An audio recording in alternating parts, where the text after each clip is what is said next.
Lalaki sinakal ang babae sa airplane dahil lang sa reclining seat. Ay, ito na nga ang isang nakakainis na topic na ayaw natin pag-usapan. Sa masisikip na economy seat sa airplane, ang tanong ay to recline or not to recline. Ang lalaking ito ay mainitin ng ulo at siya ay nagwala sa gitna ng flight dahil lang sa reclining seat.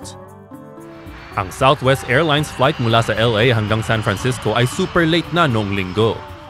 At sa gitna ng flight, isang lalaki na naka-Amerikana ay sinakal lang isang babae na nakaupo sa harapan niya dahil sinandal nito ng babae.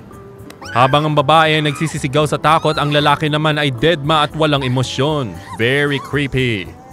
Ang mga crew members ay agad na tumulong sa pagpigil sa lalaki.